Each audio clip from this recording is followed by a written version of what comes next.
आपको याद ही होगा, नेटो ने भारत को 50 दिनों की मोहलत दी थी और अब अमेरिका खुलेआम भारत की इकोनॉमी को बर्बाद करने की धमकी दे रहा है। ऐसा लग रहा है ये भारत से जीत नहीं सकते हैं।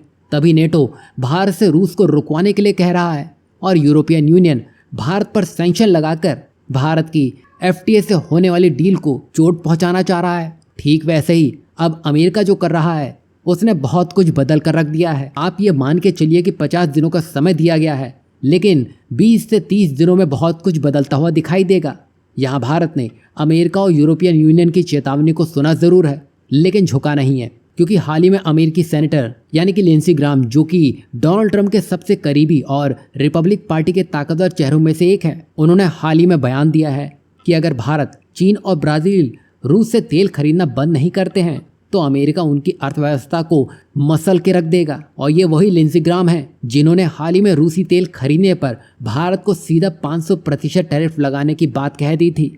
मतलब ये अब कोई कूटनीतिक नोट या शांति विरोध नहीं, ये सीधी सार्वजनिक धमकी है। मतलब अमेरिका अब खुलकर कह रहा है रूस से तेल खरीदना यानी कि यूक्रेन युद्ध को फंड करना, यानी सीधे सीधे ब्लड मनी। और अगर भारत इसका हिस्सा बने तो नतीजे तो भुगत नहीं होंगे।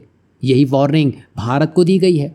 मतलब यहाँ एक तरफ एफटीए को लेकर भारत के साथ बातचीत चल रही है, साथ ही 2030 का टारगेट तो ये रखा गया है कि भारत अमेरिका के बीच में जो ट्रेड है वो $500 बिलियन तक ले जाना है। यानी कि यहाँ जो माहौल अमेरिका बनाने में लगा है उससे तो यही लगता है कि 2030 से पहले $500 बिलियन नहीं, बल्कि आने वाले 30 दिनों में ये भारत पर 500% टैरिफ जरूर लगा देंगे। ऐसे में ये धमकियां हम में से कुछ लोगों को तो ज़रूर हजम नहीं हो रही होंगी, क्योंकि ये किस तरह की दोस्ती है। वैसे अमेरिका को दोस्त कहना भी सबसे बड़ी भूल होगी, और इसमें नेटो, यूरोपियन यूनियन सब कोई शामिल है। इनको बस यूक्रेन को जीत दिलवानी है और इसके लिए ये भारत, चीन और ब्राज़ील तक की बलि चढ़ा देंगे, जिस पर इनको कोई फर्क नहीं पड़ेगा। क्योंकि हाल ही में यूरोपियन यूनियन ने भारत के गुजरात की दूसरी सबसे बड़ी रिफाइनरी पर सैंक्शन लगा दिए, और वो भी इस बात के लिए क्योंकि यहाँ रूसी कंपनी रोजनेफ्ट का भी शेयर है। अब यहाँ पर एक तरह से पावर का गलत इस्तेमाल हो रहा है।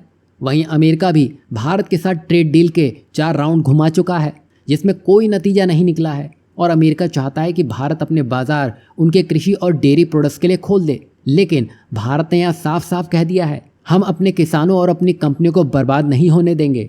और हाल ही में 5वां राउंड भी पूरा हुआ है, जिसके नतीजे जस के तस बने हुए हैं।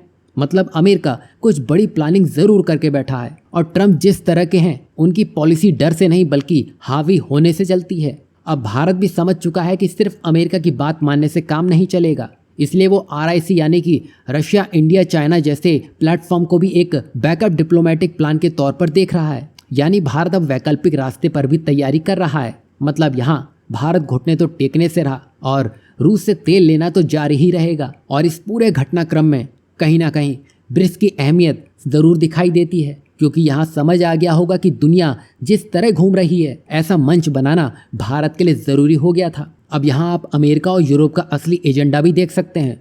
खुद यूरोप रूस से LNG खरीद रहा है, तब वो जायज़ है, लेकिन जब भारत सस्ता कच्चा तेल खरीदता है तब उसे ब्लड मनी कह दिया जाता है। यही वजह है कि भारत ने इलेक्ट्रॉनिक्स, सेमीकंडक्टर, डिफेंस मैन्युफैक्चरिंग जैसे सेक्टर में आत्मनिर्भरता बनने की रणनीति बना ली है। यही वजह है कि अमेरिका के टेक या वेपन सप्लाई का दबाव अब उतना कारगर नहीं रहेगा। अगर अमेरिका भारत को सजा देगा तो बदले में भारत FTA की टेबल से भी उठ सकता है। मतलब अमेरिका धमकी दे रहा है, रूस समर्थन दे रहा है, चीन नजरें गड़ाए बैठा है, और भारत अब वो नहीं रहा जिसे कोई भी डराकर अपनी शर्तें मनवा ले। अब भारत फैसले करता है किसके साथ कितनी दूर तक जाना है। वहीं अगले 50 दिन सिर्फ सरकारों के नहीं, दुनिया की दिशा तय करने वाले होंगे। अब यहाँ आपको क्या लगता है, क्या अमेरिका का असली मकसद सिर्फ ट्रेड डील है या भारत को कंट्रोल करना? इस पर आप अपनी राय क्या रखते हैं ज़रूर बताइएगा। और आपको हमारी ये वीडियो पसंद आई हो तो एक लाइक ज़रूर कर दीजिएगा।